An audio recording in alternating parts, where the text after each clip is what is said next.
Pemirsa, kita lanjutkan DBS to the point. Tamu saya berikut ini sudah tak asing lagi bagi Anda. Seorang pengamat hukum tata negara yang terbilang bernas dan nyaring menyampaikan perspektif sekitar kisruh KPK Polri. Terus terang, saya suka analisa-analisanya. Kita hadirkan Refli Harun. Mas Refli, silakan. Iya. Terima kasih banyak. Terima kasih sudah datang ke DBS. Terima kasih juga atas undangannya. Saya sengaja mengundang Anda karena saya melihat ada beberapa hal yang harus diamati dari KPK baru yang sekarang ini. Jadi ada cerita kriminalisasi, tapi kemudian ada cerita ketika pelaksana tugas ada Pak Taufikur Rahman-Ruki, ada tampak seperti rekonsiliasi. Lalu menjadi pertanyaan bagi saya adalah soal masa depan pemberantasan korupsi. Yang ingin saya tanyakan pada Anda adalah soal awal ketika Anda terakhir ke Kapolri, Wakapolri sama pertemuan Anda dengan beberapa aktivis tentang pemberantasan korupsi dan kriminalisasi ini. Ya, jadi saya ingin memulai dengan statement begini, Bang Don. Statement awalnya adalah pemberantasan korupsi harus diselamatkan. Betul. Tetapi dalam rangka merawat pemberantasan korupsi, kadang-kadang dia bisa naik dan bisa turun. Yang penting adalah bahwa roh pemberantasan korupsi ini tidak dicabut. Betul. Nah, jangan sampai kemudian, karena roh pemberantasan korupsi untuk Sumatera ini adanya di KPK. Betul. Karena itu menyelamatkan KPK adalah menyelamatkan roh pemberantasan korupsi sesungguhnya. Nah, sekarang Anda di pertemuan dengan Polri tadi. Ya, sebenarnya apa yang Anda lihat? Begini, ketika kemudian Badrodin Haiti ini dinominasikan sebagai calon Kapolri, sebenarnya kan ada satu soal yang selesai, yaitu dualisme kepemimpinan sesungguhnya. Dualisme kepemimpinan. Ya, paling tidak dualisme itu kan terlihat sesungguhnya. Karena ketika sebelumnya ada calon Kapolri yang sudah disetujui DPR, tinggal menunggu pelantikan, ya, Pak Budi Gunawan. Betul. Lalu kemudian ada pelaksana tugas kewenangan dan tanggung jawab Kapolri, Pak Badrodin Haiti. Maka sesungguhnya kan ada seperti aja dualisme itu. Walaupun de facto dan de jure pada saat ini yang berkuasa seharusnya Pak Badrodin Haiti, tetapi saya lihat soliditas Mabes juga terpecah. Terpecah karena ada Kapolri in waiting, kan begitu. Nah, ada Kapolri in waiting. Nah, tetapi setelah kemudian Presiden Jokowi kemudian tidak jadi menominasikan BG dan kemudian menominasikan Badrodin Haiti, maka sesungguhnya dualisme itu kan sepertinya hilang. Dan yang saya lihat adalah ada komunikasi yang baik sesungguhnya, ya, ketika kemudian Badrodin Haiti, sayangnya unfortunately kependekannya BH ini kemudian mau menerima civil society, mau menerima kalangan kampus yang melakukan demonstrasi. Demo sebelumnya kan diadakan di di Bundaran HI. Saya ikutin di Bundaran HI. Lalu kemudian diundang ke Mabes Polri puluhan orang, sangat siap sekali. Ada makanan, ada dan lain sebagainya. Tetapi ada keterbukaan. Boleh lihat lagi apa yang Anda bicarakan pada waktu itu. Silakan. Yang dilakukan Bambang Harimurti ada di sini, Bambang Wijoyanto, itu dilakukan semua oleh lawyer pilkada di seluruh Republik Indonesia ini. Pak Abraham Samad, ya kan, ditersangkakan karena kemudian di kakaknya itu kemudian dimasukin nama orang untuk bikin paspor. Perkara itu benar atau tidak, kan begitu? Saya kira hampir banyak sekali manusia di Republik ini melakukan hal yang sama. Kenapa? Karena kita tahu administrasi pemerintah kita buruk. Dan laporan itu banyak, Pak. Kalau Bapak tanya tentang Pak PW, itu laporannya di saya ada 4. Pak AS itu ada 5. Demikian dan lain-lain. Jadi bukan terus saya serta-merta terus selalu terus tersangka, tidak. Kami melanjutkan itu. Mas Refli, saya ingin menyampaikan satu hal. Ini kan cerita soal saling kriminalisasi, dan di situ dikatakan tidak ada, kira-kira gitulah. Anda sudah mengatakan dengan berani. Tetapi kan kita juga tahu ada BW, ada AS, ada Bibit Chandra dulu, lalu kemudian di kepolisian ada BG, ada Joko Susilo, ada Susno Duaji. Yang saya ingin supaya lihat runtut ini bahwa Anda masih lihat nggak di dalam pertemuan itu sense tentang saling kriminalisasi pada saat itu? Sebenarnya kalau saya lihat dalam pertemuan itu sendiri, ya, saya kira keberhasilan Pak Badrodin adalah meredakan tensi. Meredakan tensi. Ya. Kenapa saya begitu? Paling tidak ya, dan saya kira juga Mas Imam Prasojo ya, begitu piawainya membawa suasana sehingga orang kemudian mau ngomong apa adanya. Nah, cuma memang kasihan juga kepada Pak Budi Waseso yang seolah-olah menjadi fokus perhatian ya. Ini loh, ini mungkin aktornya, mungkin begitu kan. Makanya didudukkan dekat dengan saya dan lain sebagainya. Tetapi intinya adalah kalaupun tadi dikatakan 4 dan 5 laporan, kan kita melihat faktanya hari ini. Fakta hari ini adalah satu masalah KK, satunya masalah pengarahan saksi. Dan kalau itu kalau itu masalahnya, saya katakan ya memang kriminalisasi. Kalau itu persoalannya, kecuali kita mendapatkan fakta ya yang betul-betul kicking, yang memang tidak terasakah bahwa Polri juga merasa dikriminalisasi oleh KPK misalnya di dalam pertemuan itu? Sebenarnya dalam pertemuan itu malah tidak. Oke, Mas, karena dalam pertemuan itu Badrodin cukup welcome dan kemudian memberikan kesempatan pada Pak Budi Waseso untuk menyampaikan sesuatu. Oke, Mas Refli, kita akan lanjutkan lagi. Pemirsa, kita akan segera kembali. Kembali bersama saya dan Refli Harun dalam DBS To The Point. Mas Refli, tadi kita bicara soal saling kriminalisasi. Tetapi ada langkah dramatis yang saya lihat berubah dalam waktu beberapa hari ini. Di mana ketua pelaksana tugas KPK itu datang ke Polri, datang ke Jaksa Agung. Bacaan Anda tentangnya apa sebetulnya? Ya, Rookie itu adalah a big question ya. Mungkin saya kira bagi banyak kalangan ya, termasuk juga aktivis anti korupsi, apakah dia malaikat pencabut nyawa atau malaikat penyambung nyawa? Nah, wah, berat sekali ketika Anda mengatakan bahwa itu big question. Ya, karena begini, kita lihat bahwa banyak juga sebenarnya keberatan terhadap Rookie ya. Tetapi for the time being untuk saat ini barangkali sosok yang tepat untuk paling tidak ya melepaskan KPK dari lubang jarum. Artinya hubungan dengan Polri ya, Mabes Polri saya kira akan bisa direvitalisasi, direhabilitasi. Kemudian barangkali tensi Kejaksaan Agung yang sebenarnya juga kelihatannya juga agak menjauh dari orbit KPK ya, juga bisa juga direhabilitasi. Karena ada kerjasama yang dalam bahasa sebelumnya kan orang membutuhkan sinergi. Ya, apa karena itu atau apa? Sebenarnya bukan kerjasama atau sinergi, tapi komunikasi saja. Komunikasi. Jadi komunikasi antar lembaga, di mana Rookie barangkali kelebihannya karena dia senior dan kemudian berasal dari institusi penegak hukum sebelumnya, dia tidak punya psychological handicap untuk kemudian berkomunikasi. Termasuk juga dengan pimpinan Polri dan kemudian juga dengan Jaksa Agung. Nah, ini keuntungannya. Cuma yang menjadi persoalan adalah negara ini sangat berbahaya kalau seandainya kemudian kita menyuruh para penegak hukum ini rukun. Bahwa mandat KPK itu adalah melakukan penyidikan terhadap tindak pidana korupsi yang dilakukan oleh penyelenggara negara dan penegak hukum. Mas Refli, saya merasa bahwa statement Anda mengejutkan saya di tengah-tengah banyak suara yang mengatakan sebaiknya semua institusi ini bekerja sama. Toh tujuannya kan untuk memberantas korupsi. Saya juga termasuk ragu kalau kerjasama apakah akan memberantas korupsi. Mas. Ya, karena begini, sejarah lahirnya KPK itu kan sebagai breakthrough, sebagai terobosan, karena kejaksaan dan kemudian kepolisian dianggap belum efektif dan efisien dalam rangka pemberantasan korupsi. Dan dua institusi ini kan belum menjadi part of solution, tapi menjadi part of problem. Saya ingin memperlihatkan kepada Anda ya, waktu pelantikan gambarnya Pak Rookie yang berjabat tangan dengan Presiden Joko Widodo. Dan yang menarik untuk saya adalah bukan gambar itu, tetapi beberapa pertemuan, yaitu pertemuan dengan Wakapolri. Wakapolri. Dalam pertemuan itu ada pembahasan kerjasama tentu. Lalu kemudian pertemuan dengan Jaksa Agung.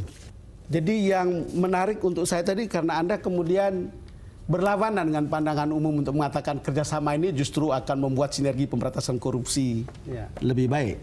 Jadi sebenarnya kan kalau kemudian kita bisa pisahkan antara persoalan institusional dan persoalan personal, maka sesungguhnya kerjasama itu menjadi baik.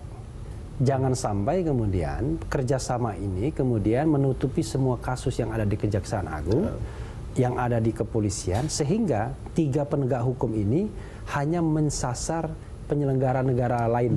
Tapi untuk menjadi frontliner, mereka harus bersih dulu. Setuju saya, Mas. Ya. Itu yang saya lihat ya, kan ada keraguan seperti yang Anda sampaikan tadi ya. Tetapi juga ada kan reason yang dia sampaikan. Indonesia ini luas dan KPK itu terlalu kecil. Toh kita bisa di satu daerah yang luas jauh di sana, Jaksa Agung, Kejaksaan bisa kita pakai, kepolisian bisa kita pakai. Kira-kira reasoningnya kan begitu. Ya, itulah sebabnya kemudian yang paling efektif dalam pemberantasan korupsi adalah membersihkan sapu kotor. Kan begitu. Betul. Kan sapu kejaksaan dan sapu kepolisian itu tersebar di seluruh Republik Indonesia. Pemberantasan korupsi itu akan efektif. Pemberantasan korupsi tidak akan pernah efektif kalau hanya dilakukan oleh KPK saja. Pandangan Anda ini khas sebagai aktivis anti korupsi. Karena saya juga baca di grup para aktivis anti korupsi agak pesimis sebetulnya. Bahkan terpikir jangan-jangan BG bisa dipetieskan nih. Kalau saya untuk kepentingan taktis dan strategis, ya untuk sementara ini sampai Desember, itu menurut saya jangan dulu memancing situasi keruh. Karena KPK harus diberikan napas untuk melakukan rekonsolidasi. Nah, nanti kuncinya ada di dua hal menurut saya. Pertama adalah apakah kemudian SP3 itu bisa dikeluarkan atau tidak SP3 untuk terhadap Bambang Wijoyanto dan Abraham Samad. Kalau kemudian sampai masa akhir SP3 tidak keluar atau kemudian putusan itu belum inkrah, maka kemudian kita akan bergantung kepada bagaimana proses seleksi pimpinan KPK yang baru. Nanti kita akan lanjutkan slide, Mas. Pemirsa, kami akan segera kembali. Masih bersama Mas Refli Harun dalam DPS To The Point. Mas Refli, kembali lagi saya memang agak terkejut dengan statement Anda tadi. Kerjasama ini akan membuat justru kita akan susah. Jangan-jangan menutup korupsi di institusi kepolisian dan di kejaksaan. Yang oleh Bambang Wijoyanto disebut kepolisian itu menjadi epicentrum dari korupsi itu gitu. Saya ingin dapat penjelasan lebih lanjut dari Anda. Jadi kalau kita balik lagi raison d'être-nya munculnya KPK itu kan karena kemudian dua institusi ini dianggap tidak efektif dan efisien, itu bahasa halusnya. Bahasa kasarnya mungkin tidak mampu. Nah, karena itulah diadakan KPK untuk melakukan supervisi, melakukan koordinasi dalam pemberantasan korupsi sehingga nanti dua institusi ini betul-betul bisa menjadi sapu yang efektif dan efisien. Nah, untuk menjadi sapu yang efektif dan efisien kan harus dibersihkan terlebih dahulu.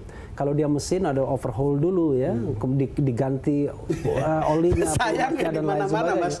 Itu institusi pemberantas korupsi dan kepolisian hampir berantem. Di mana-mana kan terjadi seperti di Hong Kong, di beberapa negara lah. Nah, karena itu kemudian ini membutuhkan komitmen pimpinan Polri dan pimpinan Kejaksaan Agung, Jaksa Agung dan Kapolri. Artinya kalau seandainya nanti ada katakanlah jajaran Mabes Polri, ada polisi, ada jaksa yang kemudian katakanlah dalam tanda kutip ditertibkan oleh KPK atau bahkan oleh institusi mereka sendiri. Jangan ditutup-tutupi dan jangan kemudian diinstitusionalisasi. Penting diklarifikasi. Tapi intinya adalah untuk saat ini kita butuh Ruki. Jelas, untuk saat ini. Kenapa? Untuk saat ini untuk saat ini. Karena kita membutuhkan untuk mendinginkan suasana. Jangan sampai kemudian proses kriminalisasi terhadap KPK ini berlanjut terus-menerus sehingga terjadi demoralisasi di dalam tubuh KPK. Nah, tetapi Ruki pun menurut saya juga harus dikontrol oleh internal KPK dan oleh civil society agar kemudian betul-betul dia bisa menahan laju gelombang demoralisasi KPK. Nah, lalu kemudian harapan kita adalah justru pada nanti panitia seleksi yang akan memilih orang-orang baru yang kemudian akan duduk di kepemimpinan KPK. Mas Refli, pandangan Anda ini searah dengan pandangan publik sebetulnya. Karena saya juga akan sulit sekali memahami bagaimana KPK bisa bersinergi dengan Polri dan Kejaksaan yang dari berbagai hasil survei memperlihatkan tingkat kepercayaan di mata publik itu sangat jauh berbeda. Di mana orang lebih percaya KPK, baru kemudian kepolisian, lalu kejaksaan dalam pemberantasan korupsi. Ya, itulah sebabnya sebenarnya yang paling gampang adalah sikap terbuka dari pimpinan institusi kejaksaan dan kepolisian untuk kemudian betul-betul membereskan institusi mereka internal dulu. Kalau sudah beres institusi mereka, maka pemberantasan korupsi akan efektif dan efisien karena kita punya dari Sabang sampai Merauke punya polisi dan jaksa dan tidak mungkin kemudian itu dilakukan oleh KPK sendiri. Mas, cerita ini kan butuh waktu panjang banget. Tidak butuh untuk waktu panjang. Institusi polisi maupun jaksa loh. Iya, tidak butuh waktu panjang kalau ada komitmen dari pimpinan lembaga. Karena kan semuanya kan dengan sistem komando. Katakanlah begini misalnya, ada sebuah strategi memberantas korupsinya begini, oke? Sekarang kita tidak akan memberantas katakanlah yang jenderal ke bawah, misalnya. Betul. Sudah kita tutup mata untuk perilaku jenderal ke bawah, tapi untuk pimpinan-pimpinan kita harus clearance, misalnya begitu. Saya mau tanya sekarang, kalau begitu pesan utama dari langkah Ruki ini di mata Mas Refli ini apa? Kesini. Ya sebenarnya dua ya saya lihat, untuk menunjukkan bahwa he is the right person. Kan dia orang yang tepat. Right person, ya, bahwa dan itu yang tidak dipunyai pimpinan sebelumnya. Untuk saat ini. Untuk saat ini. Yang kedua, saya kira ingin mendinginkan suasana. Tidak hanya mendinginkan suasana KPK ya terhadap polisi, tapi juga sebaliknya polisi terhadap KPK dan bahkan juga Kejaksaan Agung yang to some extent juga kadang-kadang menjauh dari orbit KPK, lebih senang ke orbit Mabes kepolisian misalnya. Nah, sehingga kemudian untuk saat ini kita butuh sosok seperti itu. Tetapi sekali lagi kita harus tanya kepada Pak Taufikur Rahman, ya, Anda apakah betul malaikat penyambung nyawa KPK ataukah bahkan mau menjadi malaikat pencabut nyawa? Nah, ini yang harus pertanyaan yang penting, kita akan lanjutkan setelah ini. Pemirsa, kami akan segera kembali bersama Refli Harun dalam TBS To The Point. Mas Refli, tadi Anda mengatakan kehadiran Ruki bisa mendinginkan suasana, lalu kemudian memperlihatkan he is the right person untuk saat ini. Tetapi akan diragukan efektif untuk memberantas korupsi pada akhirnya, gitu. Kira-kira dasarnya apa, Mas? Begini, memang kan sebenarnya kan ada suara-suara keraguan juga terhadap Pak Ruki ya. Betul.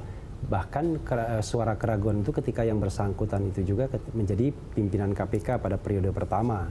Artinya bisa saja Pak Ruki melakukan sepak terjang kemana-mana, tetapi tidak pada institusi penegak hukum. Pada institusi penegak hukum. Terutama kepolisian. Nah, ini akan menjadi persoalan. Kenapa? Pemberantasan korupsi itu tidak akan pernah efektif kalau kita tidak membersihkan aparat penegak hukum terlebih dulu. Kalau misalnya pemberantasan korupsi itu hanya misalnya pesannya bahwa kami akan memberantas orang di luar diri kami, maka sesungguhnya akan banyak sekali seleksi-seleksi yang akan dilakukan. Sehingga yang terjadi adalah bisa jadi yang kemudian yang terjadi adalah yang diungkap adalah mereka yang tidak punya lagi power politik. Tidak ada power politik. Tapi kan begini, Mas, seeing is believing. Jadi kita baru akan percaya kalau kita sudah melihat sendiri langkah-langkah dalam 10 bulan ini ya. Gitu. Kalau ada tadi pesimis begitu, lihat ya, ini kan berarti ada situasi di luar juga yang mungkin secara politik harus ada manuver dari seorang Ruki, gitu. Iya, memang saat ini kan posisi KPK, terutama internal KPK kan tidak ada pilihan lain.